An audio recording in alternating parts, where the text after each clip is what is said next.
바다처럼 깊고 넓은 생명의 철학자 함석헌 이야기. 함석헌 선생은 평안북도 끝에 바닷가에 사신 분이죠. 이분이 사셨던 마을을 사점마을이라고 하는데 원래는 사자섬이었다고 그래요. 사자섬. 사자섬을 줄여서 사점이라고 이렇게 바꿨다고 그러는데 수백 년 전에는 섬이었는데 수백 년 전에 육지와 연결시켜가지고 육지에 붙게 되었다. 그래서 감탕골이었다고 그래요. 감탕밭. 그러니까 흙탕물이 늘 있는 질퍽질퍽한 그런 지역에서 나고 살았던 분이지. 그래서 그런지 유영모 선생과 사상적으로 이렇게 가까우면서도 함석헌의 글 가운데는 바다라는 말이 그렇게 많이 나와요. 바닷가에서 늘 바다를 보면서 살아서 그런지. 글은 함석헌 선생님이 유영호 선생처럼 보다 훨씬 쉽게 평이하게 글을 쓰시는데 사상과 철학을 이해하기에는 함석헌 선생님이 더 어려운 것 같아요. 유영호 선생의 글은 아주 난해하고 어렵지만은 사상은 비교적 산처럼 알아보기가 쉽게 되어 있고, 이 함석헌 선생님은 글은 아주 쉽고 평이하게 썼는데 바다처럼 그 깊이와 크기를 모르겠어요. 바다라는 게 늘 출렁거려서 늘 또 모습이 변하니까 알 수가 없잖아요. 얼마나 깊은지. 또 시시때때로 또 출렁거리면서 바뀌니까. 유영모 선생은, 아니 이 함석헌 선생은 생명의 철학자, 역사의 철학자라고 할 수 있는데, 이 함석헌 선생은 모든 것을 사회, 국가도 역사도 하나의 생명체로 봤어. 생명체로 봤기 때문에 살아 움직이는, 생동하는, 늘 변화하는 존재로 모든 것을 보았죠. 함 선생이 쓰신 시집 이름도 수평선 너머잖아요. 수평선 너머. 수평선이라고 하는 건 바다 끝에 있는 거죠. 바다 끝에서 늘 새로운 물결이 밀려와. 그 수평선 너머에서 늘 새로운 물결이 밀려오는데, 역사란 게 그렇잖아요. 역사의 끄트머리에서 새로운 미래, 새로운 소식이 늘 밀려오는 거지. 생명과 역사는 그래요. 수평선에서 새로운 물결이 밀려오는 것처럼 생명과 역사는 늘 새로운 일이, 새로운 소식이, 새로운 사건이 일어나고 밀려오는 거죠. 변화무쌍한 거죠. 이 함석헌 선생이 어렸을 때부터 아주 영특했던가 봐요. 그리고 어렸을 때부터 아주 잘생겼던 모양이에요. 잘생겼던 모양이에요. 아니 노인이 돼서 70대 노인이 돼서도 사진관에 함석헌 선생이 그렇게 많이 걸려 있었다고 그러잖아요. 보통 잘생긴 얼굴이 아니에요. 키도 아마 큰 편이지. 요새 사람들보다는 키가 그렇게 크다고 할 수 없을지 모르지만 그 나이 때로는 아주 상당히 키가 큰 키예요. 잘생겼죠. 그래서 어렸을 때 부모들로부터 아주 특별한 사랑을 받았다고 그래요. 또 맏아들이니까 또 특권이 있었지. 근데 그 밑에 여동생이 있었는데, 밑에 여동생이 좀 지능이 떨어지고 생기기도 그렇게 좀 잘생긴 얼굴이 아니었던 모양이에요. 그래서 그랬는지 늘 집안에서도 이 누이 동생에서 걱정하고 그랬는데, 어느 날 함석헌 선생이 한 10살 이전에 7살, 8살 이 정도 나이 됐을 텐데 오이밭에 오이를 다 따먹고 한 늦게 열린 오이 하나가 맛있게 익어가고 있는 걸 봤다고 그래요. 그래서 저거 내가 좀 더 익으면은 따먹어야지 하고 기다리고 있는데 오늘 가서 따먹으려고 가보니까 누가 따먹고 없는 거예요. 그래서 화가 잔뜩 나가지고 이 오이 내가 먹으려고 하면 누가 따먹었느냐 이렇게 따져 물어보니까 그 여동생이 따먹었다는 거예요. 그래서 화가 난 이 함석헌이 그 여동생을 아주 크게 나무랬다는 거예요. 내가 따먹으려고 하는 오이를 왜 네가 따먹었느냐. 야단을 계속 치니까 그것을 보고 있던 어머니가 평소에는 무조건 함석헌 편을 들어줬는데 이거 언제나 함석헌이 먼저였는데 그때는 웬일인지 함수생의 말을 끊고 나무라면서 누르는 말로 예 그건 사람이 아니라더냐 이게 나무라는 말을 하더라는 거예요. 그래서 함석헌이 그때 정말 깜짝 놀랐다는 거예요.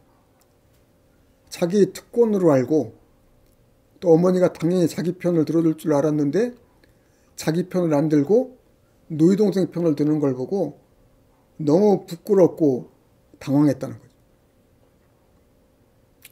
그때 함석헌 선생은 맏아들로서의 가부장적 특권을 버렸다고 그래요. 가부장적 특권을 내려놓는 계기가 됐다. 그리고 자기가 민주화운동에 앞장서게 되었는데 자기 민주정신의 밑도를 놓아준 것은 어머니였다. 자기가 어렸을 때 자기를 나무라면서 얘 그건 사람이 아니라더냐 이렇게 가르쳐줬던 그 어머니의 그 가르침이 자기 민주정신의 밑돌이다. 이 함석헌 선생이 오산학교에서 교사를 하면서 그 일화들이 많아요. 일화들이 많은데 함석헌 선생의 별명이 함도깨비라고 그랬다고 하지. 왜 함도깨비냐면은 원래 머리가 좋고 뛰어난 분인데다가 노력을 엄청 하는 사람인 거예요. 이 수업 시간 사이에 쉬는 시간이 한 10분 정도 되는데 그 10분 되는 시간에도 책을 손에 놓지 않았다는 거니까. 책을 손에 놓지 않았다고 그래요. 이 함 선생이 가르치는 과목은 역사 과목하고 수신, 지금 말하면 도덕이지. 도덕이라고 하면 단순히 그냥 도덕적인 교훈만이 아니라 사상과 정신, 인물에 대해서 가르치는 거니까 아주 포괄적인 과목이죠. 자기 전공 과목이 아니어도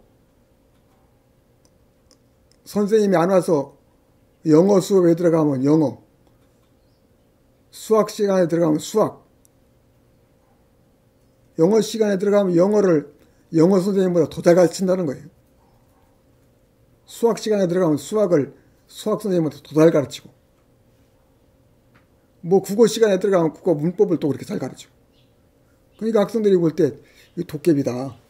그래서 함도깨비라는 별명이 붙었다.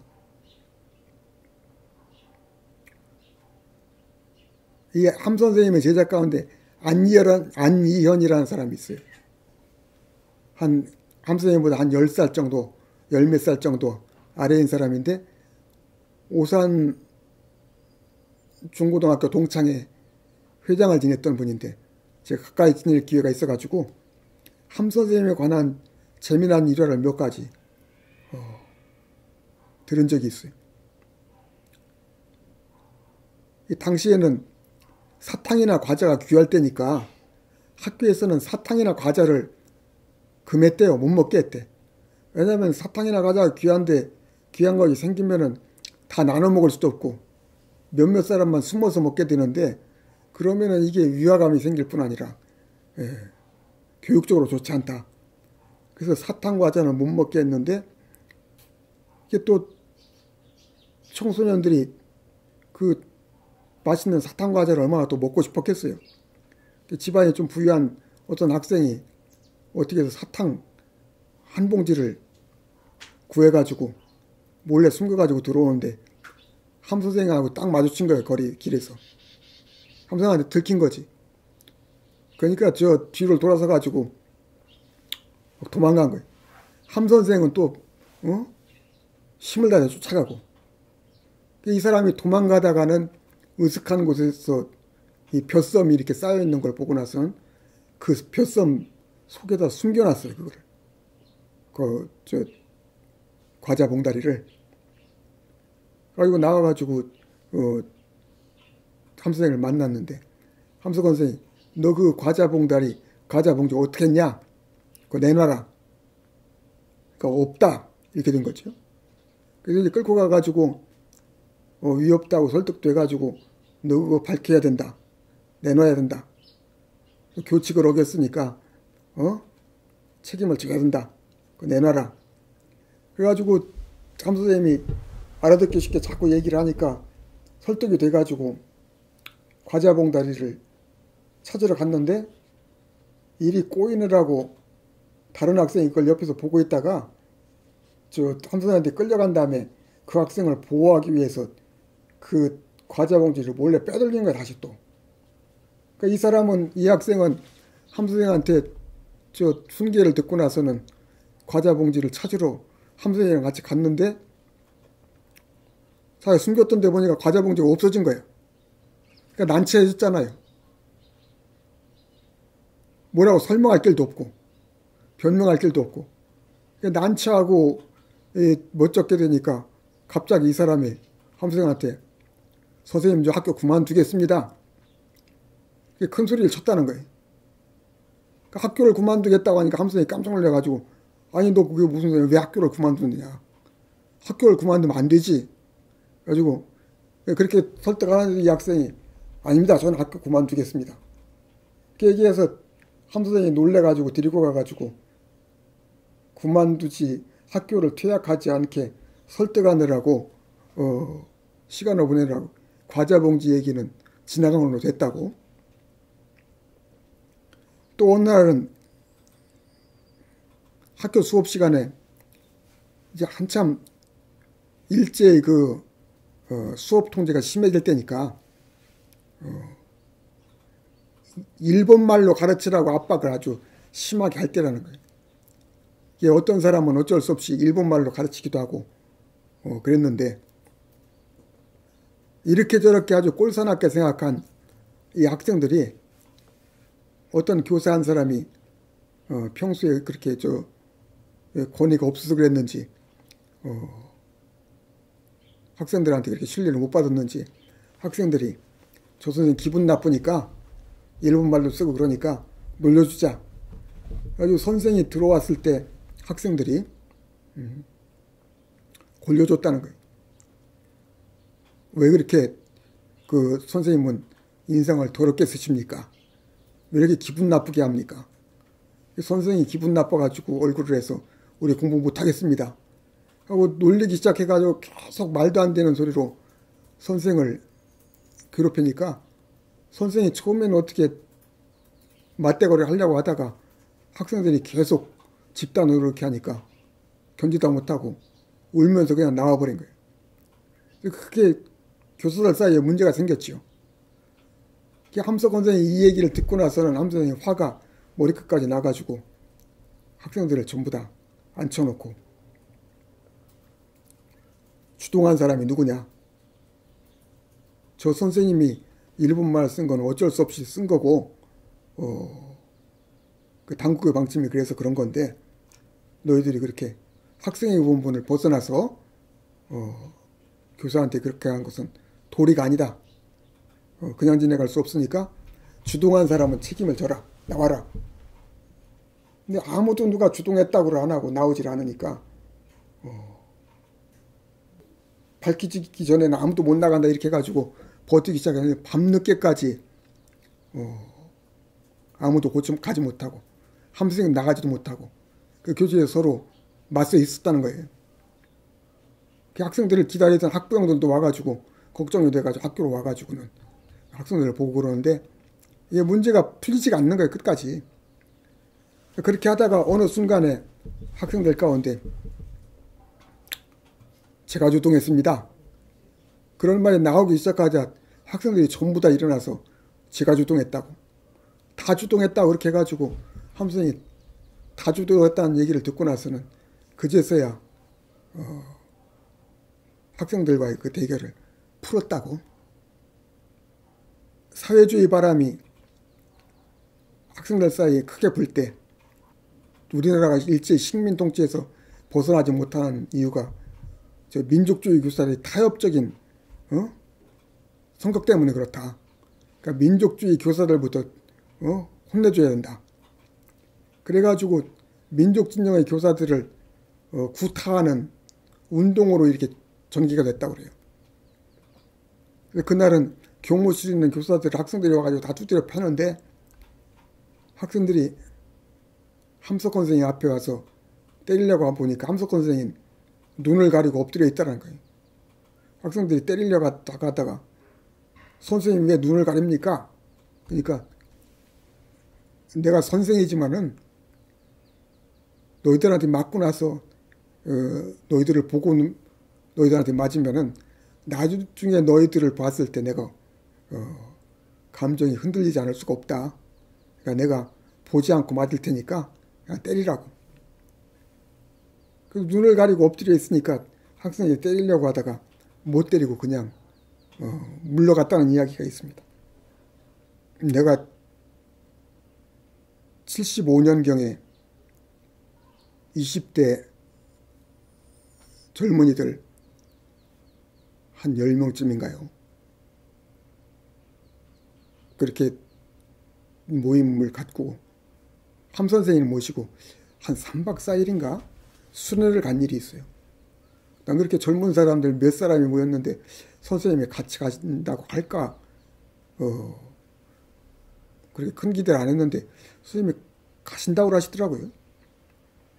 그래서 모와 고동공민학교라고 천안 저 시골 구석에 있는 그 학교에 가서 3박 4일 동안 함 선생님 모시고 말씀을 드릴 기회가 있었는데 어느 날 밤에 밖에 나와가지고 별을 보면서 얘기하시는데 남강 선생 얘기할 때는 남강 이승훈 선생님 하면서 목이 메어가지고 말씀을 잘 잊지 못하고 유영모 선생을 얘기할 때는 제게 좋은 선생님이 계셨죠. 다석 유영모 선생님. 남강 이승훈 선생님하고 다석 유영모 선생님을 자기 스승으로 그렇게 받들어 모시더라고요. 70대 중반이니까 함석헌 선생님이 참 나이 많으실 때 아닙니까? 지금도 70대 중반이면 나이 많은 거지만은 그 당시는 70대 중반이면은 정말 상늙은이거든. 근데 상늙은인데 그분이 선생님을 그렇게 자기 선생님을 그리워하면서 사랑하고 존경하는 것을 보고 아주 큰 감동을 했어요. 함석헌 선생님은 정말 좋은 선생님이고 정말 좋은 학생이구나. 정말 좋은 선생님을 가지신 분이고 정말 학생들을 사랑하는 분이구나. 그런 생각을 했죠. 바로 그 다음에 내가 척추 수술을 해가지고 서울대병원에 한 50일 동안 입원했을 때가 있어요. 아주 큰 수술을 받았는데 아주 고통스러운 수술을 받았는데 그때 수술하는 날 하여튼 암선생님이 여러 번 그 서울대학병원에 찾아오셨는데 수술하는 날 아침 8시에 수술했는데 이분이 부산 장기려 박사댁에서 모임을 하고 그 다음날 새벽에 비행기로 아마 오셔가지고 8시 내가 수술실로 들어가기 한 10분 전쯤에 오시는 것 같더라고요. 수술실 들어가기 직전에 이분이 오셔가지고 수술실 앞까지 따라오셨다가 갔는데, 나중에 수술하고 나서 고통 속에서 내가 비몽사몽 있을 때 친구가 와가지고 함 선생님이 우셨단더라고. 아니, 함 선생님이 왜 우셨대? 그러니까 원효로 되게 마루에 앉아가지고 마당에 심은 나무가 있는데 시들어 죽어가는 나무가 있었던 모양이에요. 그 시들어가는 나무를 보면서 저 나무가 제순이 같다 그러면서 우시더래요. 그거를 함 선생님 심부름을 해주는, 수발을 해주던 함 선생님, 아마 친손녀는 아니고 친척 손녀가 있었는데, 그 손녀가 그것을 보고 친구한테 전해줘가지고 친구가 나한테 얘기해줘서 그 사실을 알게 됐지요. 그 내가 뭐 그냥 무슨 두각을 나타내는 사람도 못 되고 대단한 사람도 못 되는데, 내가 병원에 입원했을 때 바쁘신 분이 여러 번 찾아주시고 수술실까지 와주시고, 또 집에서는 시드는 나무를 보면서 제순이 같다면서 우셨다니까 제가 몸둘 바를 모르겠더라고요. 뭐라고 할 말이 없더라고. 그러니까 이 함석원 선생님은 남다른 분이라서 나한테만 그렇게 곡진한 인간관계를 하신 분이 아니세요. 보니까 웬만한 사람들, 함 선생님 가까이 한 사람들은 다 나 같은 경험을 한 거예요. 웬만한 사람은 다 함 선생님으로부터 곡진하고 특별한 사랑과 관심을 받았던 사람인 거예요. 그건 참 보통 사람을 흉내내기 어려운 일이죠. 함 선생은 말년에 고난이나 재난을 당할 때 또는 악한 일을 겪을 때 그것을 그냥 불운이라 생각하고 재수없다고 생각하고 그렇게 받아들인 것이 아니라 나를 일깨워주는 하나님의 발길질이라고 이렇게 생각을 하셨던 거예요. 그게 남다른 거죠. 보통 사람의 신앙보다는 단수가 몇 단 높은, 또 한없이 깊은 그런 신앙을 가졌던 거죠. 그러니까 무슨 재난이나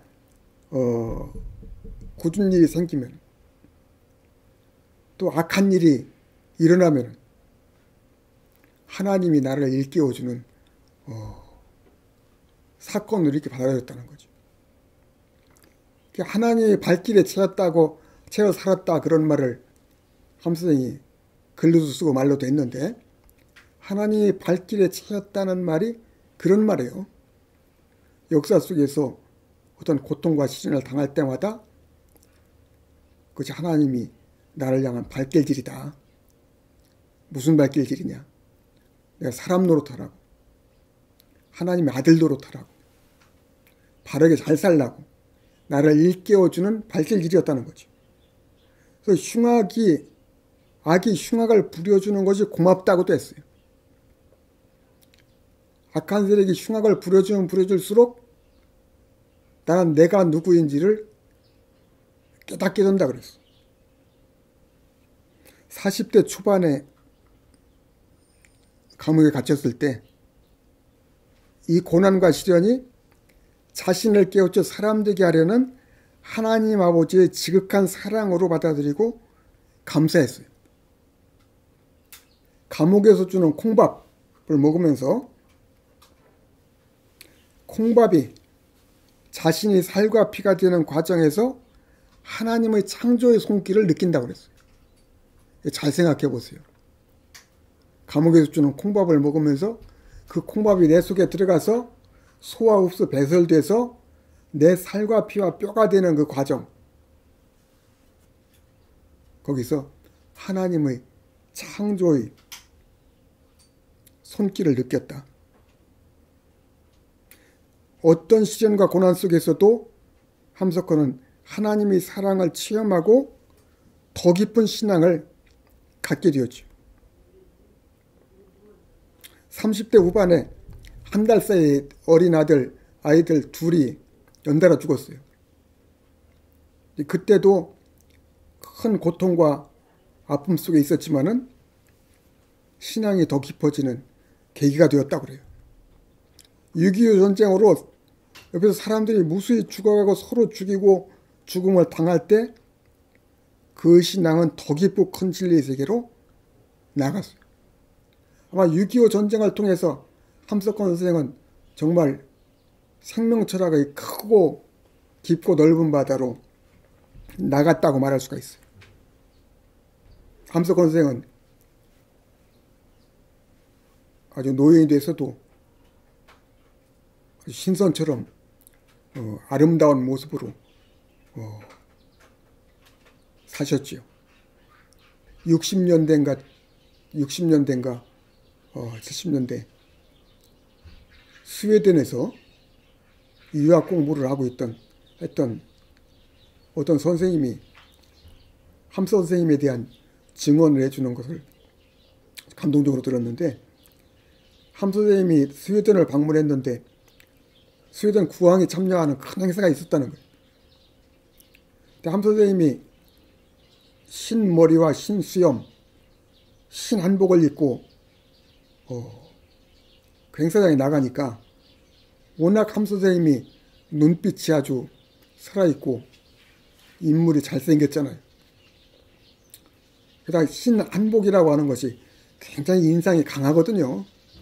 신선 같은 모습을 보여주잖아요. 하얀 머리털, 하얀 수염, 흰 한복, 그렇게 입고 그 행사에 가니까 사람들이 국왕은 쳐다보지 않고 다 함석헌 선생님만 바라보더라. 다 함석 선생님만 주목하더라 그래. 한복이 그렇게 인상 깊긴 하지만은 더욱 함석 선생님이 아마 입으셨으니까 범접 못할 어떤 권위와 어떤 매력을 느꼈던 것이 아닌가. 그리고 그런 모습으로 함석 선생님이 스웨덴 길거리를 걸어가니까 스웨덴 어린 아이들이 놀고 있다가는 함석 선생님을 보고 나서는 저도 모르게 He's God 하면서 소리 들리고 따라다녔다고 그래요. 스웨덴의 어린아이들이 보기에도 함석 선생님은 신과 같은 모습으로 보였던 모양이죠. 그런 함석 선생님이지만은 70대 중반부터 중반에 한 5년 동안은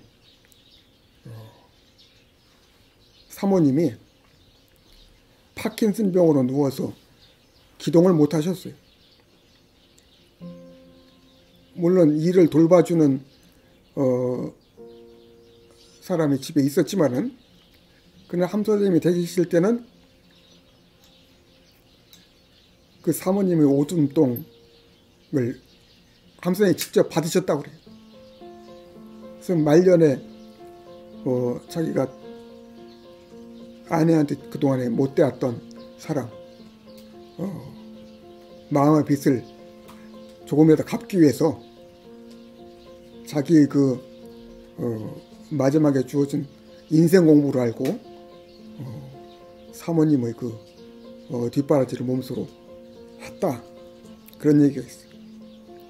아내의 오줌통을 손수 받아낸 이 함석의 모습을 생각해 보면은 함석이라는 분이 어떤 분인가를 이해할 수가 있어요. 함석 선생은 너무 뛰어나신 분이라서 앞장서 이렇게 달려나가다 보니까 다른 사람보다도 속에 가지고 있는 어떤 그늘이나 그림자가 더 클 수 있었다고 생각을 해요. 이 함석헌 선생이 하신 일이 아주 보통 세상에 많이 알려져 있잖아요. 우리나라 언론계의 사표라고 할 수 있는 분이 송건호 선생인데, 송건호 선생이 70년대 CRS의 편집위원으로 계셨거든. 함석 선생과 가까이 지냈는데 이분이 그래요. 60년대 70년대에 한국 언론계의 데스크가 모든 언론사의 데스크들을 가지고 있는 언론의 힘을 다 합친다고 해도 함석헌 선생 한 사람의 언론의 힘을 당연하지 못했다. 그러니까 함석헌 선생 한 사람의 언론의 힘이 한국에는 모든 언론사들의 데스크의 힘을 합한 것보다 더 컸다는 거죠. 그럴 정도로 이 송건호 선생이 함석헌 선생을 언론인으로서 이렇게 높이 평가하는데, 언론인으로서만이 아니죠. 함석헌 선생님은 종교, 교육, 신앙, 철학 모든 분야에서 새로운 족적을 남긴 큰 업적을 남긴 위대한 분인데, 이렇게 남보다 앞장서 가다 보니까